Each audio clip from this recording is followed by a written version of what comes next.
ಪ್ರೀತಿಯುಳ್ಳ ದೇವಜನರೇ, ನಿಮ್ಮೆಲ್ಲರಿಗೂ ಯೇಸು ಕ್ರಿಸ್ತನ ಶ್ರೇಷ್ಠವಾದ ನಾಮದಲ್ಲಿ ವಂದನೆಗಳು. ಶಾಲೋಮ್, ನಿಮಗೆ ಸಮಾಧಾನವಾಗಲಿ. ಈ ದಿನ ದೇವರ ವಾಕ್ಯದ ಜ್ಞಾನಕ್ಕಾಗಿರುವಂಥ ವಿಷಯ, ಎಡಬಿಡದೆ ಪ್ರಾರ್ಥನೆ ಮಾಡಿರಿ. ಅದಕ್ಕೆ ಆಧಾರವಾಗಿ 1 ಥೆಸಲೋನಿಕ 5ನೇ ಅಧ್ಯಾಯ 16 ಮತ್ತು 17ನೇ ವಚನ, ಎಡಬಿಡದೆ ಪ್ರಾರ್ಥನೆ ಮಾಡಿರಿ, ಎಲ್ಲದರಲ್ಲಿ ಕೃತಜ್ಞತಾ ಸ್ತುತಿ ಮಾಡಿರಿ. ಈಗ ಓದಿದ ವಾಕ್ಯ ಭಾಗದಲ್ಲಿ ದೇವರು ಹೇಳುತ್ತಾ ಇದ್ದಾರೆ, ನಾವು ಹೇಗೆ ಪ್ರಾರ್ಥಿಸಬೇಕಂತೆ? ಎಡಬಿಡದೆ. ಯೇಸು ಸ್ವಾಮಿ ಏನು ಹೇಳಿದರು? ಬೇಸರಗೊಳ್ಳದೆ ಪ್ರಾರ್ಥಿಸಿರಿ. ನೋಡ್ರಿ, ಜನರು ದೇವ ಮಕ್ಕಳು ಪ್ರಾರ್ಥಿಸ್ತಾರೆ, ಆದರೆ ಎಡಬಿಡದೆ ಪ್ರಾರ್ಥಿಸುವುದಿಲ್ಲ. ಸೈತಾನನು ಏನು ಮಾಡ್ತಾನಂತ ಹೇಳಿದ್ರೆ, ನಿಮ್ಮ ಪ್ರಾರ್ಥನೆ ತಡೆಯುವುದಿಲ್ಲ, ಎಡಬಿಡದೆ ಮಾಡುವ ಪ್ರಾರ್ಥನೆಗೆ ಅಡ್ಡಿ ಆತಂಕಗಳನ್ನು ತಂದು ಹಾಕುತ್ತಾನೆ. ನೋಡ್ರಿ, ದೇವ ಮಕ್ಕಳು ಯಾವುದಾದ್ರೂ ಒಂದು ಕಾರ್ಯಕ್ಕಾಗಿ ಕೆಲವು ದಿವಸಗಳ ಪ್ರಾರ್ಥಿಸಿ ಅದಕ್ಕೆ ಕೂಡಲೇ ಪ್ರತ್ಯುತ್ತರವನ್ನು ಹೊಂದಿಕೊಳ್ಳದೆ ಇರುವಾಗ ಅವರ ಹೃದಯದಲ್ಲಿ ಸೈತಾನನು ಬೇಸರವನ್ನು ಕಳುಹಿಸುತ್ತಾನೆ. ಕೆಲವರು ಅಂಥ ಬೇಸರಕ್ಕೆ ಸ್ಥಳ ಕೊಟ್ಟು ಪ್ರಾರ್ಥಿಸುವುದನ್ನು ನಿಲ್ಲಿಸಿಬಿಡ್ತಾರೆ. ಇಷ್ಟು ತಿಂಗಳು ಪ್ರೇಯರ್ ಮಾಡ್ತಾ ಇದ್ದಾನೆ, ಇಷ್ಟು ವರ್ಷ ಪ್ರೇಯರ್ ಮಾಡ್ತಾ ಇದ್ದಾನೆ, ನನ್ನ ಪ್ರೇಯರಿಗೆ ದೇವರು ಉತ್ತರ ಕೊಡ್ತಾ ಇಲ್ಲ ಎಂಬುದಾಗಿ ಸ್ಟಾಪ್ ಮಾಡಿಬಿಡ್ತಾರೆ. ಆದರೆ ದೇವರ ವಾಕ್ಯ ಹೇಳ್ತದೆ, ನಾವು ಎಡಬಿಡದೆ ಪ್ರಾರ್ಥಿಸಬೇಕಂತೆ, ಸೋತು ಹೋಗದೆ ಪ್ರಾರ್ಥಿಸಬೇಕಂತೆ. ನಿಮ್ಮ ಪ್ರಾರ್ಥನೆಯನ್ನು ಸ್ಟಾಪ್ ಮಾಡುವಂಥದ್ದು ಸೈತಾನನ ಒಂದು ಆಯುಧ ರೀ. ನೀವು ಎಡಬಿಡದಂತೆ ಪ್ರಾರ್ಥನೆ ಮಾಡದಂತೆ ತಡೆಯುವುದು ಸೈತಾನನ ಕೆಲಸ. ಆದರೆ ನಾವೇನು ಮಾಡಬೇಕ್ರಿ? ಎಡಬಿಡದನೇ ಪ್ರಾರ್ಥಿಸಬೇಕು.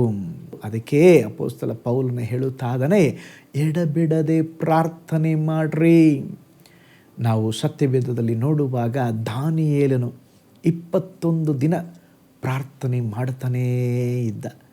ದೇವದೂತನು ಬಂದು, ದಾನಿಯೇಲನೇ, ನಿನ್ನ ಪ್ರಾರ್ಥನೆ ದೇವರು ಕೇಳಿದ್ದಾರೆ ಅಂತ ತಿಳಿಸುವವರಿಗೂ ಪ್ರೇಯರ್ ಮಾಡಿದಂತೆ.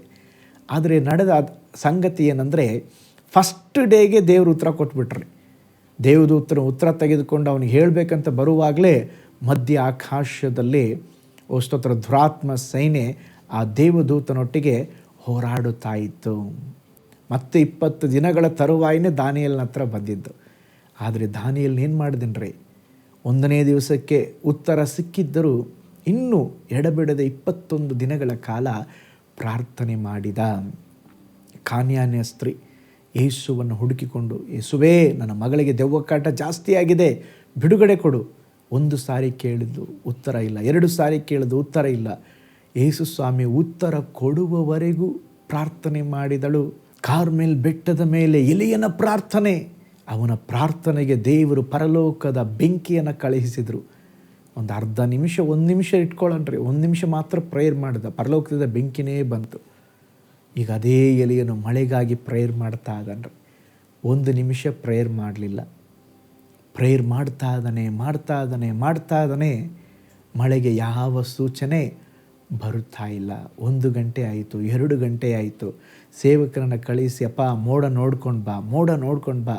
1 ಸಾರಿ ಕಳಿಸ್ತಾ, 2 ಸಾರಿ ಕಳಿಸ್ತಾ, 4 ಸಾರಿ ಕಳಿಸ್ತಾ, 7ನೇ ಸಾರಿ ಕಳಿಸ್ದಾಗ ಸೇವಕ ಹೇಳ್ತಾ ಇದ್ದಾನೆ, 1 ಅಂಗೆಯಷ್ಟು ಮೋಡ ಬಂದಿದೆ. ಆವಾಗ ಪ್ರೇಯರ್ ಸ್ಟಾಪ್ ಮಾಡ್ದ. ಅವನ ಪ್ರಾರ್ಥನೆಗೆ ಉತ್ತರ ಸಿಗುವವರೆಗೂ ಸಹ ಎಲಿಯನು ಪ್ರಾರ್ಥನೆ ಮಾಡಿದ. ಪ್ರೀತಿಯುಳ್ಳ ದೇವಜನರೇ, ಈ ಭಕ್ತರೆಲ್ಲ ಎಡಬಿಡದೆ ಪ್ರಾರ್ಥನೆ ಮಾಡಿರುವಾಗ ನಾವು ಸಹ ನಮ್ಮ ಜೀವನದಲ್ಲಿ ಸೋತು ಹೋಗದೆ ಒಂದು ಪ್ರಮೋಷನ್ಗಾಗಿ ವೇಟ್ ಮಾಡ್ತಾ ಇದ್ದೀರಾ? ನಿಮ್ಮ ಗಂಡ ಬದಲಾಗಬೇಕೆಂಬುದಾಗಿ ವೇಟ್ ಮಾಡ್ತಾ ಇದ್ದೀರಾ? ಮಕ್ಕಳ ಜೀವನ ಬದಲಾಗಬೇಕೆಂಬುದಾಗಿ ವೇಟ್ ಮಾಡ್ತಾ ಇದ್ದೀರಾ? ಯಾವಾಗೋ ಒಂದು ಸಾರಿ ಪ್ರೇಯರ್ ಮಾಡಿ ಹಾಗೆ ಸುಮ್ಮನೆ ಇರಬೇಡ್ರಿ. ಕಂಟಿನ್ಯೂ ಆಗಿ, ಸತತವಾಗಿ, ಸೋತು ಹೋಗದೆ, ಬೇಸರಗೊಳ್ಳದೆ, ಎಡಬಿಡದೆ ನೀವು ಸಹ ಪ್ರಾರ್ಥನೆ ಮಾಡಿರಿ.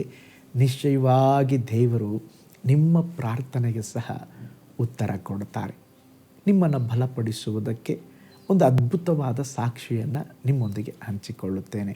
ಜಾರ್ಜ್ ಮುಲ್ಲರ್ ಒಬ್ಬ ಪ್ರಾರ್ಥನೆಯ ವೀರರಾಗಿದ್ದರು. ಅವರು ತಮ್ಮ 5 ಜನ ಸ್ನೇಹಿತರ ರಕ್ಷಣೆಗಾಗಿ ಎಷ್ಟು ವರ್ಷ ಪ್ರೇಯರ್ ಮಾಡಿರ್ಬೋದು ರೀ? 1 ವರ್ಷ, ಒಂದು 10 ವರ್ಷ, 20 ವರ್ಷ, ಒಂದು 30 ವರ್ಷ ಇಲ್ಲ ರೀ, 53 ವರ್ಷಗಳ ಕಾಲ 5 ಸ್ನೇಹಿತರಿಗಾಗಿ ಪ್ರೇಯರ್ ಮಾಡಿದ್ರಂತೆ ಅವರು. ಮೊದಲ ಸ್ನೇಹಿತ ಕಂಟಿನ್ಯೂ ಪ್ರೇಯರ್ ಮಾಡಿದ್ದಕ್ಕೆ 5 ವರ್ಷದ ನಂತರ ರಕ್ಷಣೆ ಹೊಂದದ. ಮತ್ತೆ 2 ಸ್ನೇಹಿತರು 10 ವರ್ಷದ ನಂತರ ರಕ್ಷಣೆ ಹೊಂದಿದರು. 4ನೇ ಸ್ನೇಹಿತ 25 ವರ್ಷದ ತರುವಾಯ ರಕ್ಷಣೆ ಹೊಂದಿದಂತೆ. ಕೊನೆಯವನು 53 ವರ್ಷಗಳ ನಂತರ, ಅದು ಜಾರ್ಜ್ ಮುಲ್ಲರ್ ಅವರು ತೀರಿ ಹೋದ ತರುವಾಯ ರಕ್ಷಣೆ ಹೊಂದಿದ್ರಂತೆ. ಹೇಗೆಂದರೆ ಅವರ ಶವ ಸಂಸ್ಕಾರದ ಆರಾಧನೆಗೆ ಬಂದಾಗ ಅಲ್ಲಿ ಅನೇಕರು ಸ್ತೋತ್ರ ಅವರ ಸಾಕ್ಷಿಯನ್ನು ಹೇಳುವಾಗ ಪವಿತ್ರಾತ್ಮನು ಅಲ್ಲಿ ಕ್ರಿಯೆ ಮಾಡಿ ಆ 5ನೇ ಫ್ರೆಂಡನ್ನು ದೇವರು ರಕ್ಷಿಸಿದ್ರಂತೆ. ಒಟ್ಟು ಈ 5 ಫ್ರೆಂಡ್ಗಳಿಗಾಗಿ 53 ವರ್ಷಗಳ ಕಾಲ ಎಡಬಿಡದೆ ಜಾರ್ಜ್ ಮುಲ್ಲರ್ ಅವರು ಪ್ರೇಯರ್ ಮಾಡಿದ್ರಂತೆ. ನಾವು 1 ತಿಂಗಳು ಪ್ರೇಯರ್ ಮಾಡಿದರೆ ಏನೋ ದೊಡ್ಡ ಮೌಂಟ್ ಎವರೆಸ್ಟ್ ಹತ್ತಿದಂಥ ಅನುಭವವಾಗಿ ಪ್ರೇಯರನ್ನೇ ಸ್ಟಾಪ್ ಮಾಡ್ತೇವೆ. ಪ್ರೀತಿಯುಳ್ಳ ದೇವ್ ಜನರೇ, ಸೋತು ಹೋಗಬೇಡ್ರಿ. ನಿಮ್ಮ ಜೀವನದಲ್ಲಿ ಎಡಬಿಡದೆ ಸತತವಾಗಿ ದೇವರನ್ನ ಹುಡುಕಿ ಪ್ರಾರ್ಥಿಸ್ರಿ. ನಿಶ್ಚಯವಾಗಿ ಸಂಗತಿ ಬದಲಾಗ್ತದೆ. ನಿಮ್ಮ ಜೀವನದಲ್ಲಿ ಒಂದು ಅದ್ಭುತ ನಡೆಯುತ್ತದೆ, ಒಂದು ಬಿಡುಗಡೆ ಉಂಟಾಗ್ತದೆ, ನಿಮ್ಮ ರೋಗಗಳು ಮಾಸಿ ಆಗ್ತದೆ. ದೇವರು ನಿಮಗಾಗಿ ಕೆಲಸದಲ್ಲಿ ಒಂದು ಹೊಸ ಬಾಗಿಲು ತೆರೀತಾರೆ. ನಿಮ್ಮ ವಿವಾಹದ ಜೀವಿತದಲ್ಲಿ ದೇವರು ಒಂದು ಅದ್ಭುತ ಮಾಡ್ತಾರೆ. ದೇವರ ಸಮ್ಮುಖದಲ್ಲಿ ಎಡಬಿಡದೆ ಪ್ರಾರ್ಥನೆ ಮಾಡಿರಿ. ಪ್ರೀತಿಯುಳ್ಳ ಸೇವಕರೇ, ಸೇವೆಯಲ್ಲಿ ಸೋತು ಹೋಗಿದ್ದೀರಾ? ಸೋತು ಹೋಗಬೇಡ್ರಿ, ಎಡಬಿಡದೆ ಪ್ರಾರ್ಥಿಸ್ರೆ. ಕರೆದ ದೇವರು ನಂಬಿಗಸ್ತನು. ನೀವು ಸೇವೆ ಮಾಡುವಂಥ ಸ್ಥಳದಲ್ಲಿ ದೇವರು ಒಂದು ದೊಡ್ಡ ಬ್ರೇಕ್ ಥ್ರೂ ಕೊಟ್ಟು, ಉಜ್ಜೀವನ ಕೊಟ್ಟು ನಿಮ್ಮ ಸೇವೆಯನ್ನು ದೇವರು ಆಶೀರ್ವಾದ ಮಾಡ್ತಾರೆ. ಕಣ್ಗಳನ್ನು ಮುಚ್ಚೋಣ, ನಾವು ಪ್ರಾರ್ಥನೆ ಮಾಡೋಣ, ದೇವರಿಗೆ ಹೇಳೋಣ, ಸ್ವಾಮಿ ಎಡಬಿಡದೆ ನಾನು ಪ್ರಾರ್ಥಿಸಲಿಕ್ಕೆ ಕೃಪೆ ಕೊಡ್ರಿ ಎಂಬುದಾಗಿ ಪ್ರಾರ್ಥನೆ ಮಾಡೋಣ. ಪರಲೋಕದಲ್ಲಿ ವಾಸ ಮಾಡುವ ನಮ್ಮ ತಂದೆಯಾದ ದೇವರೇ, ನಮ್ಮ ಜೀವಿತದಲ್ಲಿ ಅನೇಕ ಸಾರಿ ಅಪ್ಪ ಈ ಪ್ರಾರ್ಥನೆಯಲ್ಲಿ ನಾವು ಸೋತು ಹೋಗಿದ್ದೇವೆ. ಕೆಲವು ವಿಷಯಗಳಿಗೆ ಪ್ರಾರ್ಥನೆ ಮಾಡುವುದನ್ನು ನಿಲ್ಲಿಸಿ ಬಿಟ್ಟಿದ್ದೇವೆ. ನಮ್ಮನ್ನು ಕ್ಷಮಿಸಪ್ಪ. ನಾವು ಸೋತು ಹೋಗದೆ, ಬೇಸರಗೊಳ್ಳದೆ, ಎಡಬಿಡದೆ ನಾವು ಪ್ರಾರ್ಥಿಸುವಂತೆ, ಪ್ರಾರ್ಥಿಸಿ ಜಯ ಹೊಂದುವಂತೆ, ಪ್ರಾರ್ಥಿಸಿ ಅದ್ಭುತ ಪಡೆದುಕೊಳ್ಳುವಂತೆ ಸಹಾಯ ಮಾಡಿರಿ. ನಿರುತ್ಸಾಹ ನಮ್ಮ ಪ್ರೇಯರನ್ನು ಯಾವುದು ಸ್ಟಾಪ್ ಮಾಡಬಾರ್ದಪ್ಪ. ನಿರಂತರವಾಗಿ ಪ್ರಾರ್ಥಿಸಲಿಕ್ಕೆ ಕೃಪೆ ಕೊಡ್ರಿ. ಈ ವಚನವನ್ನು ಕೇಳಿದ ನಿನ್ನ ಜನರನ್ನು, ಕುಟುಂಬಗಳನ್ನು ಬ್ಲೆಸ್ ಮಾಡಿರಿ. ಈ ದಿವಸವೆಲ್ಲ ಅದ್ಭುತವಾಗಿ ನಡೆಸ್ರಿ. ಪ್ರಾರ್ಥನೆ ಕೇಳಿದ್ದಕ್ಕಾಗಿ ಸ್ತೋತ್ರ, ಯೇಸುವಿನ ಹೆಸರಿನಲ್ಲಿ ತಂದೆಯೇ, ಆಮೇನ್, ಆಮೇನ್. Price lord. ಹಾಗಾದರೆ ಎಡಬಿಡದೆ ಪ್ರಾರ್ಥನೆ ಮಾಡೋಣ. ದೇವರು ತಾನೇ ನಿಮ್ಮ ಜೀವಿತದಲ್ಲಿ ದೊಡ್ಡ ಕಾರ್ಯ ಮಾಡಲಿ. ನಿಮಗಾಗಿ, ನಿಮ್ಮ ಕುಟುಂಬಕ್ಕಾಗಿ ಪ್ರಾರ್ಥಿಸ್ತಾನೆ. God bless you all. ಕರ್ತನಲ್ಲಿ ಪ್ರಿಯರೇ, ಈ ಸಂದೇಶ ಮತ್ತು ಪ್ರಾರ್ಥನೆ ನಿಮಗೆ ಆಶೀರ್ವಾದಕರವಾಗಿದ್ದರೆ, ದೇವರು ನಿಮ್ಮನ್ನು ಪ್ರೇರೇಪಿಸಿದರೆ, ನಂಬಿಕೆಯಿಂದ ಸಾಗುವ ಈ ಸೇವೆಗೆ ನಿಮ್ಮ ಅಮೂಲ್ಯವಾದ ಕಾಣಿಕೆಯನ್ನು ಬಿತ್ತಿರಿ. ಪ್ರೀತಿಯ ದೇವಜನರೇ, ವಾಯ್ಸ್ ಆಫ್ ಹೋಪ್ ಮಿನಿಸ್ಟ್ರಿಯ ವತಿಯಿಂದ ಕೋರಮಂಗಲದಲ್ಲಿ ಪ್ರತಿ ಭಾನುವಾರ ಬೆಳಿಗ್ಗೆ 9:30ಕ್ಕೆ ಕನ್ನಡ ಆರಾಧನೆ ನಡೆಯುತ್ತಿದೆ. ಆತ್ಮಭರಿತವಾದ ಆರಾಧನೆ, ಮನಮುಟ್ಟುವ ಸಾಕ್ಷಿ, ಬಲಪಡಿಸುವ ದೇವ ಸಂದೇಶ. ಬನ್ನಿ, ನಮ್ಮೊಂದಿಗೆ ಭಾಗಿಯಾಗಿ ಕರ್ತನನ್ನು ಆರಾಧಿಸಿರಿ. ನೂತನ ತಿಂಗಳ ಆಶೀರ್ವಾದ ಕೂಟ ಪ್ರತಿ ತಿಂಗಳು ಮೊದಲ ದಿನ ಸಂಜೆ 7 ಗಂಟೆಗೆ. ಪ್ರತಿ ತಿಂಗಳು 2ನೇ ಶನಿವಾರ ಬಿಡುಗಡೆ ಉಪವಾಸ ಪ್ರಾರ್ಥನೆ ಕೂಟ ಬೆಳಿಗ್ಗೆ 10:30ಕ್ಕೆ.